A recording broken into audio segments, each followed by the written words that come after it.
Porque una sola vida no es suficiente, entre tazas de café y copas de vino, enfrentamos la realidad a fuerza de letras, viviendo un libro a la vez. ¿Nos acompañas?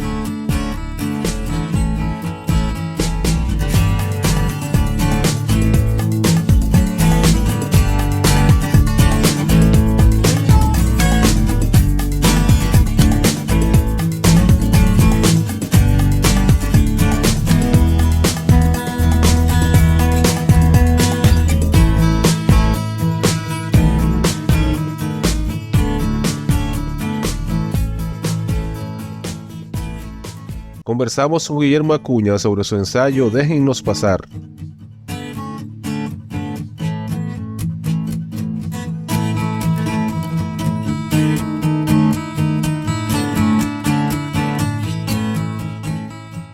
Guillermo Acuña González nació en Costa Rica en 1969. Es sociólogo con una especialidad en comunicación social, docente universitario, investigador social y especialista en temas migratorios a nivel regional centroamericano. Trabajó en Flaxo, sede académica Costa Rica, durante 10 años. Fue director del Instituto de Estudios Sociales en Población IDESCO en la Universidad Nacional en Costa Rica, en el periodo 2012-2017. En la actualidad es doctorante del programa de doctorado en Ciencias Sociales en la Universidad Nacional Costa Rica. Se desempeña como vicedecano de la Facultad de Ciencias Sociales de la misma universidad. Como escritor, perteneció al taller de literatura activa Unice Odio en Costa Rica entre 1990 y 1993. En poesía ha publicado Programa de Mano, En Cuerda Floja, ambos con Editorial Arboleda, Costa Rica a Mares, publicado por Editorial Ixchel Honduras, En Ninguno de Tus Mapas, Bostock, Al Fondo del Corazón y Hay Cosas de Verdad que no terminan nunca. Todo publicado por Metáfora Editores. Guatemala y sobre el origen de las primaveras, publicado por Proyecto Editorial La Chifurnia, El Salvador. En 2021 publicó Xochi Altl con Editorial Amargor de España. En cuento publicó Por Vivir en Quinto Patio, Editorial Perro Azul, Costa Rica. En 2022 fue el editor de una selección de poesía sobre inmigración en Costa Rica titulada Vengo de por ahí, publicada por Proyecto Editorial La Chifurnia, El Salvador. Una selección de sus poemas denominada El fin de los días fue publicada por Editorial Alebrije, Costa Rica, en formato artesanal. Ha aparecido en antologías de poesía en Alemania, España, México, Guatemala, Estados Unidos, Argentina y Costa Rica. En el año 2019 publicó un ensayo titulado Déjennos pasar, migraciones y transhumancias en la región centroamericana, con Editorial Amargor, España. En el año 2020 obtuvo el Premio Nacional de Literatura Aquilio J. Echevarría en la rama de ensayo por dicha publicación. Ha organizado eventos literarios como encuentros, lecturas, talleres a nivel nacional y regional centroamericano relacionados con la migración. Desde 2020 conduce un espacio de comunicación virtual sobre arte llamado Zona de Recarga, en el que conversa con artistas de América Latina y el Caribe. Este programa puede ser consultado en sus redes sociales y en su canal de YouTube Zona de Recarga.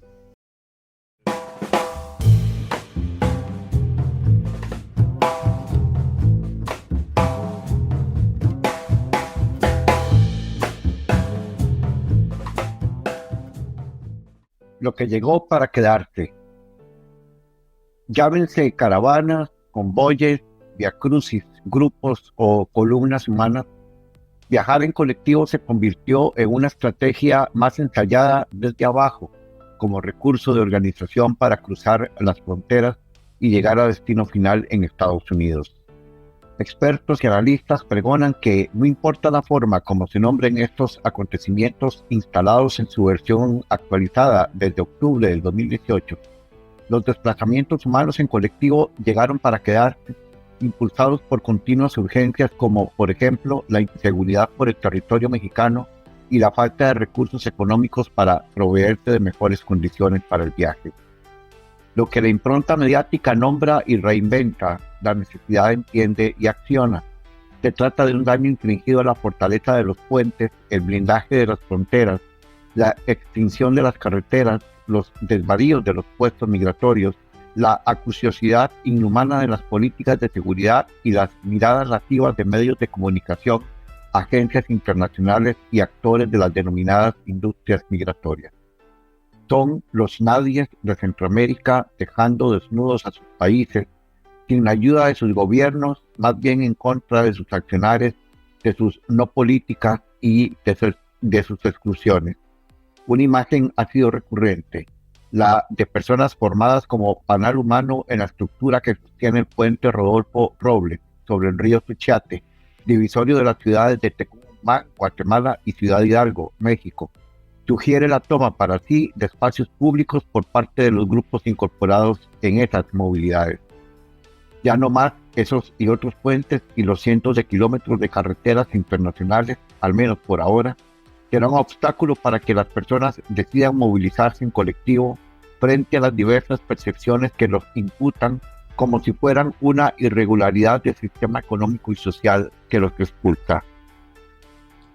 De esa manera iniciamos un nuevo episodio de Tertulia Literaria Papel Maché, un podcast dedicado a la difusión de la literatura desde la República Dominicana. Hoy contamos con la grata presencia de Guillermo Acuña, a quien ustedes acaban de escuchar leyendo un fragmento de su libro Déjennos pasar. Él es un sociólogo y escritor costarricense. Sus amigos le llaman Memo Acuña. No sé si prefiere que te llamen Memo. Por favor, gracias por la licencia de poderte llamar Memo. Entonces vamos inmediatamente a iniciar con una pregunta que le hacemos. Bueno, aparte de cómo estás y cómo te sientes. Bueno, encantadísimo, Edward. Más bien, muchas gracias a vos por la invitación Sí. a este hermoso espacio. Y bueno, pues, por acá con mucho trabajo, ya a mitad del año, ¿no? Y con también muchas actividades en el ámbito de la literatura y de la gestión cultural. Sí, precisamente yo conocí a Memo en uno de esos encuentros que hacemos aquí en República Dominicana, en San Francisco de Macorís, creo que fue, ¿verdad? En un encuentro de creadores hace unos cuantos años ya. Memo, una pregunta que solemos hacerle a los invitados que vienen por primera vez al podcast es, o sea, ¿cómo fueron tus inicios en la literatura? Que nos cuentes un poco de tus lecturas. ¿De qué te motivó a dedicarte a la creatividad, a la creación literaria? Cuéntanos un poco de eso. Bueno, yo hice mi primaria y mi secundaria, mi educación primaria y mi educación secundaria en un colegio artístico que existe acá en este país, en Costa Rica, que justamente este año está cumpliendo 70 años de aniversario de fundado, ¿no? El colegio se llama Conservatorio de Castella. Y este colegio tiene la particularidad de que divide se divide el trabajo en dos. En la mañana recibís materias académicas y en la tarde vos podés conformar tu pensum artístico, dependiendo de tus actitudes, tus gustos, tus habilidades y, bueno, obviamente tus preferencias, ¿no? Yo empecé muy chico con una profesora de literatura que seleccionó a algunas personas de los grados primarios para desarrollar con ellos una primera experiencia de taller literario en el colegio, ¿no? Y recuerdo muy bien que el primer texto que leí con ella o el primer texto que le escuché a ella leer en este espacio fue un texto de el escritor español de cuyos trabajos Joan Manuel Serrat ha musicalizado mucho, inclusive el texto de Caminante no hay camino. Machado. Machado, de Antonio Machado. Es que me acuerdo porque la profesora llevaba una antología de Machado, de estas antologías gordas españolas y muy viejas ya. Y bueno, encontré eso sugerente, ¿no? Y bueno, yo empecé a escribir desde los 7, 8 años, pues los primeros textos, ¿verdad? Eran textos muy cortos, muy medidos, muy milimétricos, ¿no?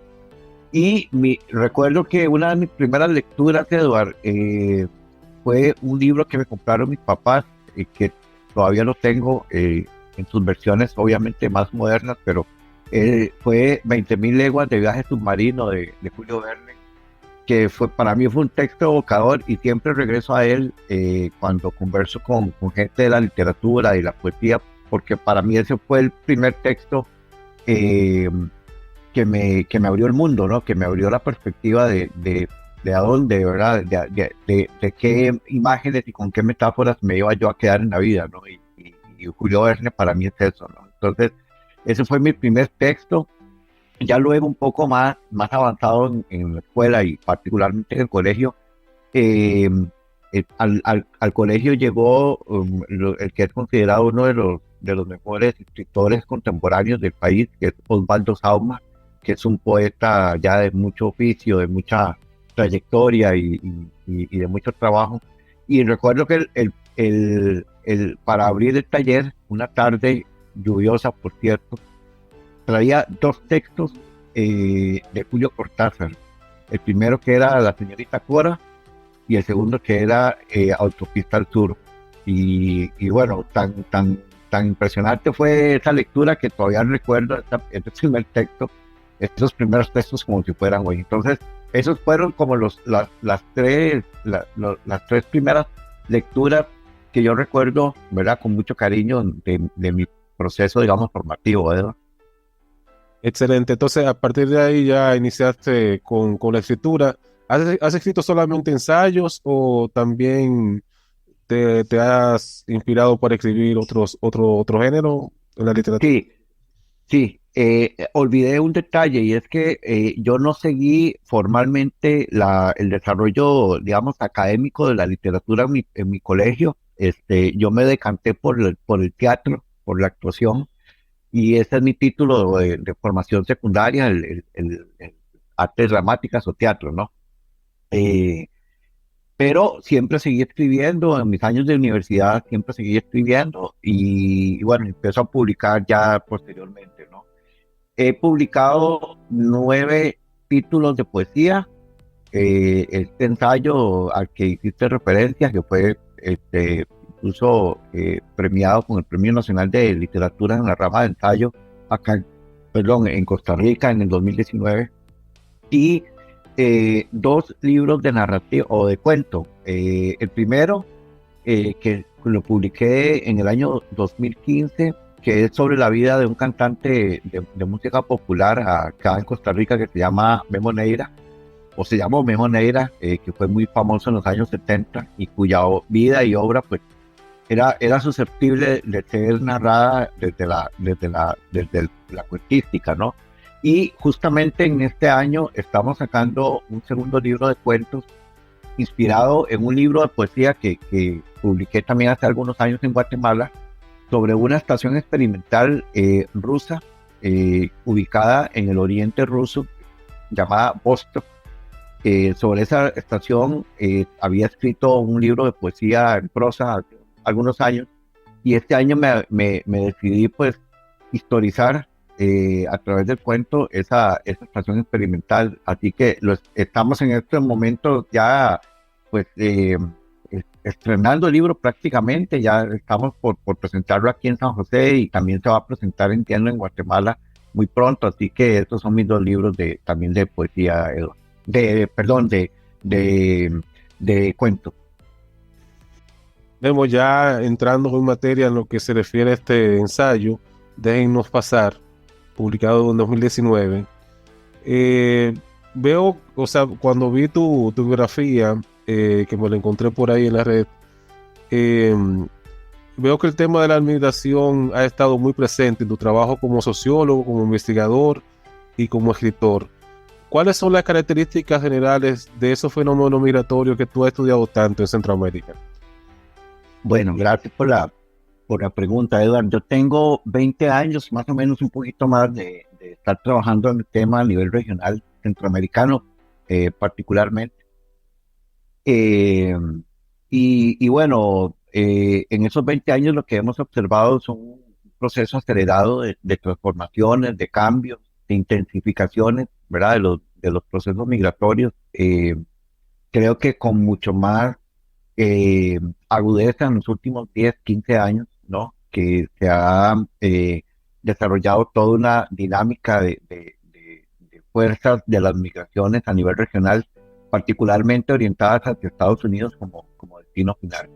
Y lo que ha ido cambiando han sido las velocidades y obviamente los formatos de estas movilidades humanas. Justamente el ensayo se ubica en un momento de cambio de los tipos de movilidad que observamos en la región centroamericana. Están ubicados, el ensayo está ubicado justamente en el año 2018, a finales del año 2018, donde arrancan una serie de fenómenos de visibilización y de colectivización de las movilidades humanas centroamericanas, cuyas características tenían que ver con dos rasgos. Uno, que las movilidades se empezaron a hacer visibles de muchas maneras, ¿verdad?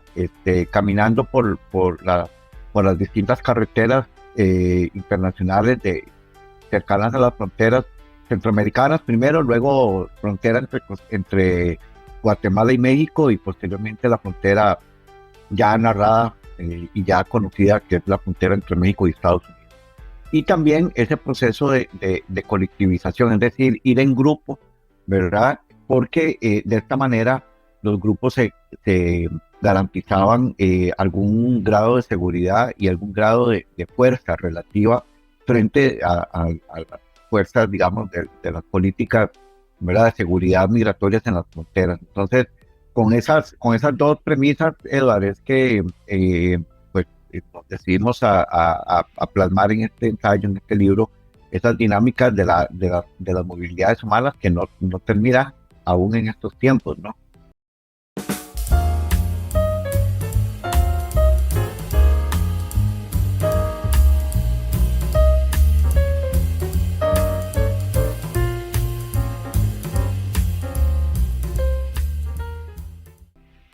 Sí, algo que noté cuando leía tu libro es que tú vas analizando la situación particular de cada país de Centroamérica en el ensayo. Podríamos hacer un ejercicio ahora mismo de tú describiéndonos brevemente la situación de cada país, porque cada país tiene su realidad económica, social. O sea, las cosas que impulsan a salir a la gente de su nación, ¿verdad? De su territorio natural, pueden variar de un país a otro. Entonces, así como tú haces en el libro, pudieras hacernos un breve resumen de la situación en cada país vinculada a la movilidad de los grupos humanos. Sí, claro, tal vez con algún grado de actualización, porque obviamente el escenario ha cambiado desde 2018, ¿verdad? Pero lo que sí es consustancial a los países de Centroamérica son los determinantes estructurales e históricos que provocan las movilidades humanas, entre ellas, bueno, los fenómenos de las desigualdades, ¿no? Las inequidades, las desterritorializaciones de las poblaciones originarias, ¿verdad? Por ejemplo, en el caso de Guatemala, el fenómeno de la intensificación de las violencias como manifestación de causa de la salida de mucha población centroamericana, y eso lo vemos particularmente para los tres países del norte de Centroamérica, Guatemala, Honduras y El Salvador, ¿no?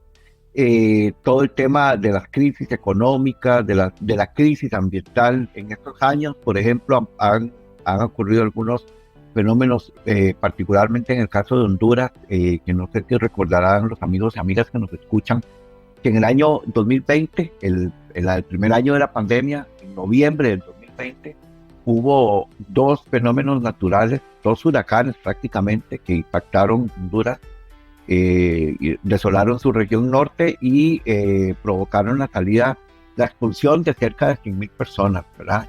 Y a eso se suma obviamente el impacto que estábamos experimentando ya a nivel global con el tema de la pandemia. El caso de El Salvador, ¿verdad?, que es un caso paradigmático, porque en este tiempo lo que se ha observado es, bueno, una transición política, digamos, hacia un estilo particularmente autoritario de gestión de la política y del poder, ¿verdad?, que ha frenado la acción de los grupos de uno de los actores, digamos, que producía la violencia o que produce la violencia en El Salvador, como el caso de las maras o las pandillas, pero hay otros grupos que no han sido frenados, ¿no? En El Salvador y que no han sido de alguna manera abordados por el gobierno de Nayib Bukele, y esto de alguna manera pone en tensión también la estabilidad poblacional.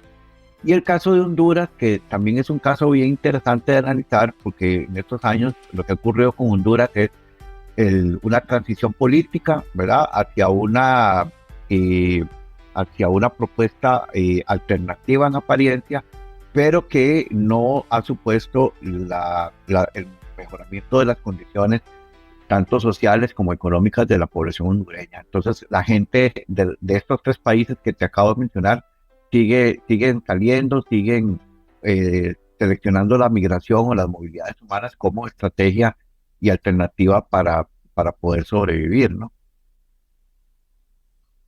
¿Y cómo ves el fenómeno? Por ejemplo, en El Salvador, como que le ha aumentado o disminuido ese fenómeno migratorio, o cómo tú lo ves. Vamos a ver, una de las causalidades que se venían observando para el tema de El Salvador justamente eran las violencias, ¿no? Porque mucha gente salía de El Salvador obligada justamente por la acción de estas pandillas y de estas maras, ¿verdad? Eran perseguidos inclusive habían violencias de toda naturaleza, ¿no? Violencia patrimonial, es decir, vos podías llegar hoy en la tarde a tu casa y te encontrabas un grupo de estos y cuyo grupo te invitaban a salir de tu casa en menos de 24 horas porque ya te la apropiaban, ¿no?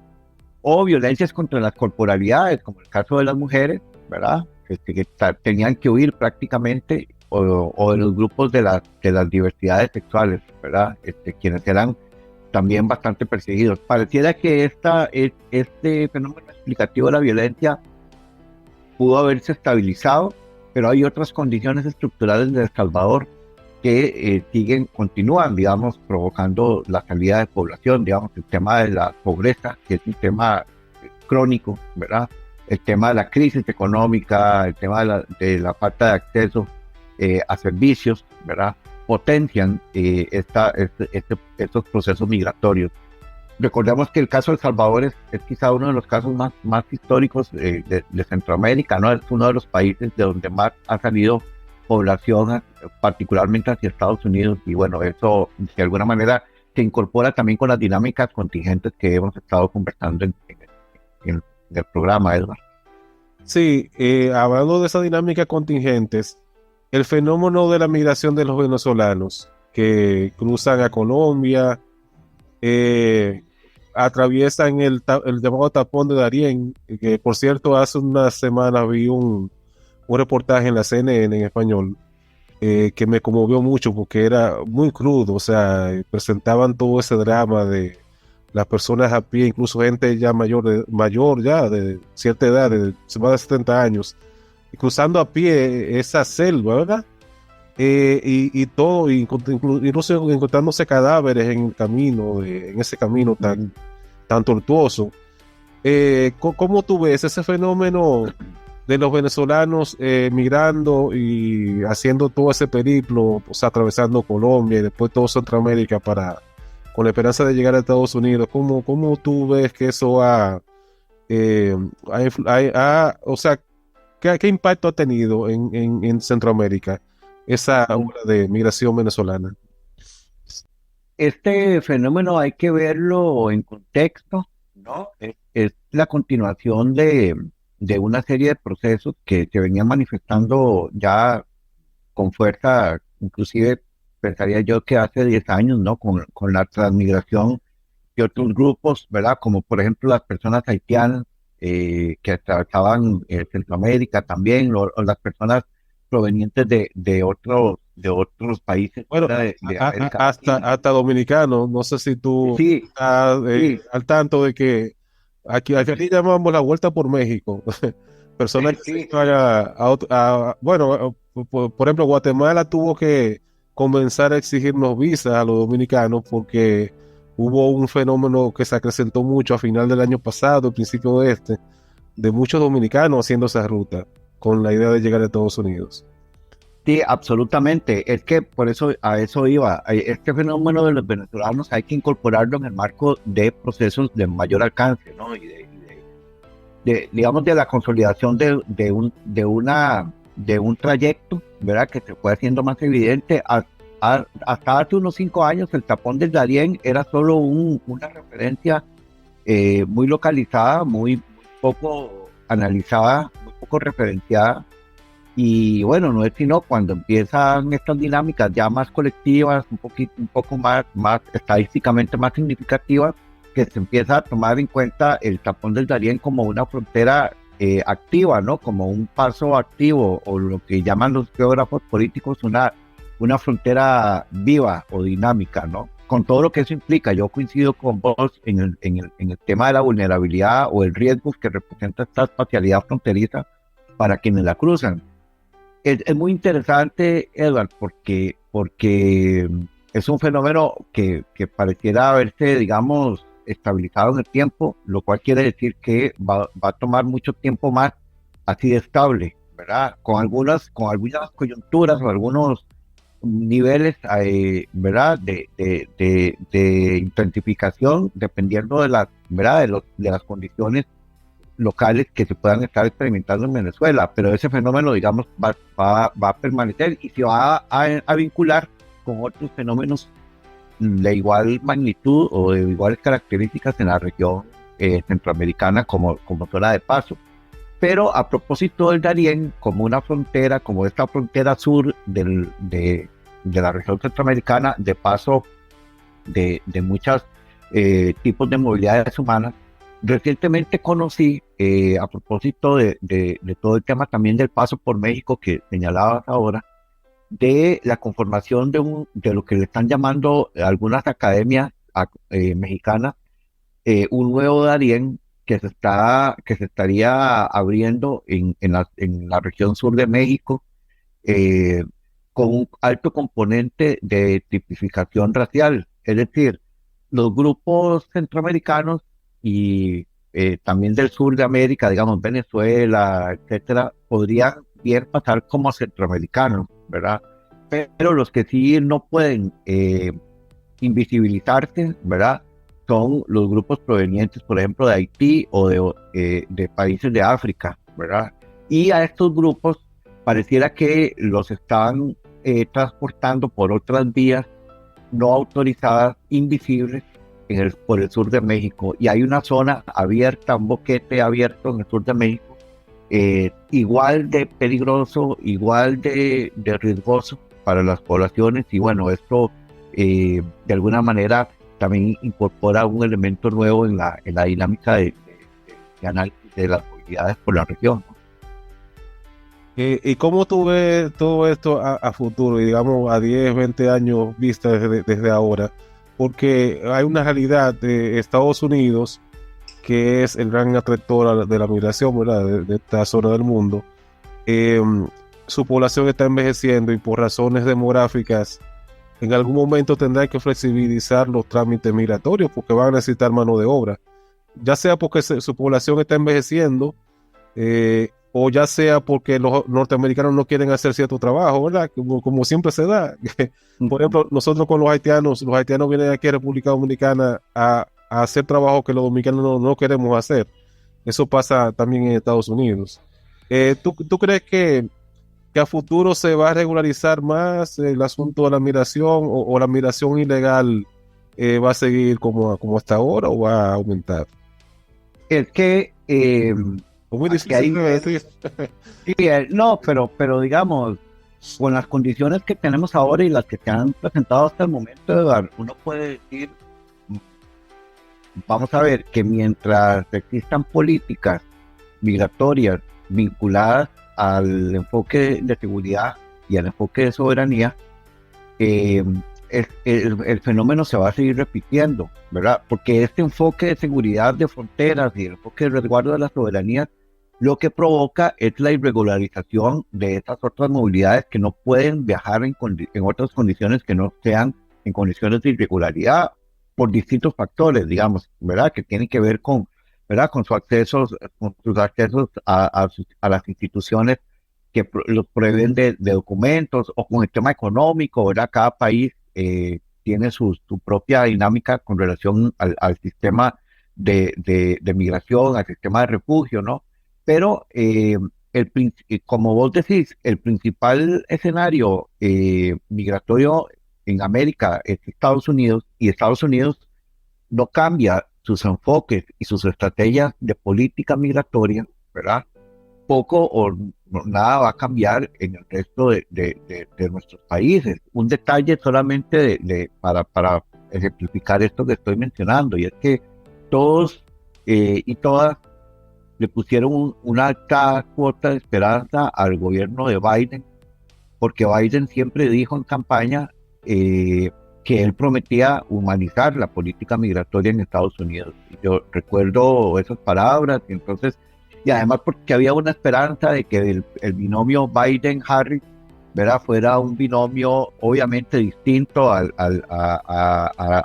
Trump y su equipo, ¿verdad?, su equipo anti-inmigración, su propuesta dura, además con mucho componente de violencia simbólica y violencia verbal contra las poblaciones migrantes latinoamericanas y caribeñas, y también de fuera de la región latinoamericana.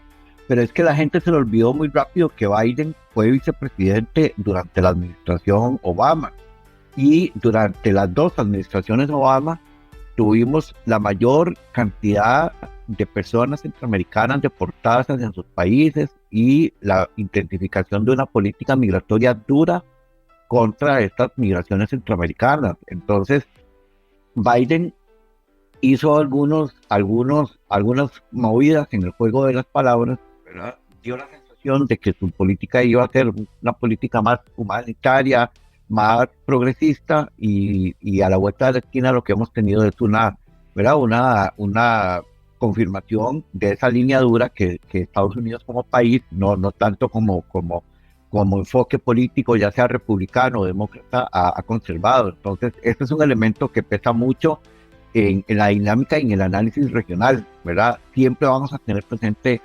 los movimientos de la política migratoria en Estados Unidos, porque ellos bajan del norte al sur por toda la región, ¿verdad?, y nos condicionan de alguna manera. Entonces, si tomamos en cuenta este elemento, pues obviamente que hablamos de un escenario muy complejo, ¿verdad? Y si a eso le vinculamos procesos estructurales, económicos, históricos, y procesos contingentes, ¿verdad? Como, bueno, lo mencioné hace un momento, ¿verdad?, temas climáticos.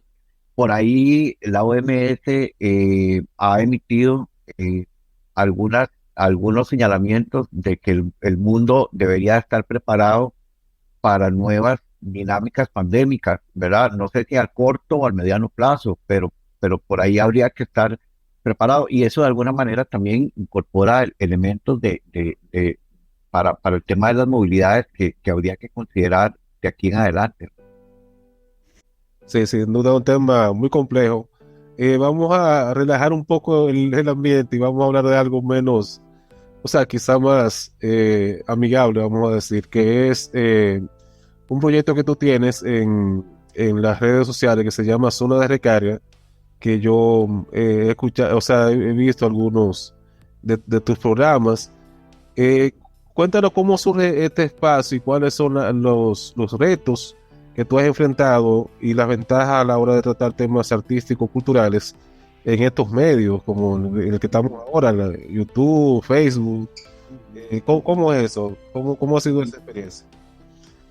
Bueno, muchas gracias, Edward, por la pregunta. Realmente hablo poco del espacio, o me invitan a hablar poco del espacio, entonces voy a aprovecharme de tu pregunta. Claro, aprovecha. El programa surge justamente en el año 2020, eran los primeros meses de pandemia. En Costa Rica, más o menos entre abril y mayo de ese año, se empezó a configurar un discurso bastante fuerte en contra de la presencia de población migrante, particularmente nicaragüense acá, porque se decía que esa población migrante traía el virus en sus cuerpos, ¿no? ¿Verdad? Entonces había que cerrar las fronteras y bueno, y que la gente que estaba aquí adentro pues había que resguardarla. Entonces se creó un ambiente un poco denso de discurso, que ya de por sí, digamos, en Costa Rica es histórico la conformación de algunos de núcleos duros de discursos contra cierto tipo de migraciones, ¿verdad? Con algunos componentes de clase, raciales, etcétera. Entonces, hicimos un primer ejercicio de conformación de un espacio de poético, era en ese momento con algunos poetas migrantes que viven aquí en Costa Rica para contestar esos discursos y usamos las plataformas. En ese momento recuerdo que primero usamos la plataforma de Instagram Live, ¿verdad? Y luego de eso nos invitan a replicar esa lectura ya en una plataforma de Facebook Live de una organización social acá. También tratando de articular la relación entre poesía y pensamiento, poesía y reflexión, ¿no? Entonces, en ese segundo espacio, en algún momento del espacio, yo dije que para mí eso era como una especie de recarga, ¿no? De momento de recarga bueno, de usar la poesía como un vehículo, ¿no? Y entonces me quedé como con esa idea de seguir como trabajando. Ya estos espacios se empezaban a hacer habituales, ¿verdad? Estábamos en medio del encierro y justamente estas formas novedosas de comunicación, los streaming, ¿verdad? Estas nuevas plataformas empezaban a llegar con fuerza, ¿verdad? Y empezaba uno a conocerlas. Y bueno, entonces empiezo a pensar en el concepto, ¿verdad? Del espacio. Hago una lista primaria de personas que para mi gusto podía invitar en un primer momento. Y bueno, pensé en un espacio de conversación. En ese momento la recarga para mí era una especie también justamente de devolverle a la gente un espacio en medio de la incertidumbre, en medio del miedo y del dolor de estos primeros meses de pandemia. Había que hacer algo, ¿no? Había que recargar, y la recarga y el arte justamente ayuda con esto, ¿verdad? La poesía, la música, la danza, el arte escénico, el arte pictórico, ¿no? Entonces, el 16 de julio del 2020 hicimos una primera propuesta. Todavía ahí, ese primer programa lo hicimos de una vez en el Facebook Live directamente, sin mediar ninguna plataforma de stream o de producción, por decirlo de alguna manera, ¿verdad? Y concebimos un espacio de 3 segmentos, ¿verdad? Una primera parte de autobiografía, es decir, que la persona cuente en su viva voz quién es, qué hace, cómo llega al arte, y su formación académica también. Una segunda parte que en ese momento la llamábamos algo así como digamos, que estaba haciendo la pandemia, digamos, o cómo la pandemia se relacionaba con lo que estaba haciendo a nivel artístico, ¿verdad? Y la tercera parte, que es la recarga, que es básicamente donde conocemos una muestra del trabajo artístico de la persona. Nada ha cambiado, digamos, ha sido un formato estable. Solamente el segundo segmento lo cambiamos ya y le pusimos observación participante, donde hacemos una especie de análisis del contexto sociopolítico, ambiental, institucional del país de origen de la persona invitada. Al momento de estar conversando vos y yo, Eduardo, hoy tenemos 141 programas habituales. Están en YouTube, esos programas. En YouTube, estamos en YouTube y en la plataforma de Facebook, de Zona de Recarga. Sí. Y desde hace algunos años, semanas para acá, incursionamos en radio, compartiendo los programas, digamos, los mejores programas que hemos emitido a través de la plataforma de Casa Bukowski Internacional, que es un proyecto de gestión cultural. Vamos a poner los enlaces al pie o sea, en la descripción del programa, tanto en Perfecto. iVoox y en Spotify, tanto al canal de YouTube, a tu canal de YouTube, y invitamos a los amigos a que se suscriban, ¿verdad? Que Así es. Vale mucho para los creadores de contenido. Nada, Memo, tenemos que, lamentablemente, como siempre digo, lo bueno dura poco, tenemos que ir con esto. Y una última pregunta es, ¿dónde los oyentes pueden conseguir este texto de tu ensayo? Déjennos pasar. Sí, déjenos pasar. Bueno, el libro que dicho sea de paso fue publicado por Amargor, Ediciones Amargor en España. Se vendió acá en Costa Rica y luego de ser anunciado como premio nacional, en la librería donde se vendía, pues obviamente se agotó. Yo tengo algunos ejemplares, digamos, para el caso de los amigos acá en Costa Rica, tengo algunos ejemplares todavía, y para los amigos de fuera de Costa Rica podemos ubicar la manera de hacérselos llegar vía correo certificado o correo físico normal y por medio de los sistemas de pagos esos internacionales que ahora, por suerte, tenemos habilitados para estos casos. Pero yo espero ya una segunda edición del libro, ¿verdad? Que pueda inclusive pensarlo un poco con el editor en ver si hacemos una actualización de algunas cosas, porque este libro fue justamente publicado antes de la pandemia y en pandemia ha pasado mucho, digamos, en temas migratorios, así que vamos a ver si nos ponemos de acuerdo con Chema de la Quintana para trabajar esta nueva edición. Nada, solamente me resta, Memo, darte las gracias por haber aceptado nuestra invitación, y las puertas quedan abiertas porque yo sé, como tú mencionabas hace un rato, que tienes poesía, tienes cuentos, y nada, en algún momento en los próximos meses te volveremos a invitar. No, encantadísimo con la invitación tuya, Edward, muy sentida la conversación. Para mí ha sido muy lindo porque en los últimos 3 años prácticamente yo he estado del otro lado, ¿no? Conversando con la gente, conociéndola, haciéndole estas preguntas también, tratando de conocer más de su arte, de su vida, de su biografía. Así que para mí hoy ha sido muy lindo el espacio y lo atesoro mucho. Y claro, cuantas veces me invites, aquí voy a estar.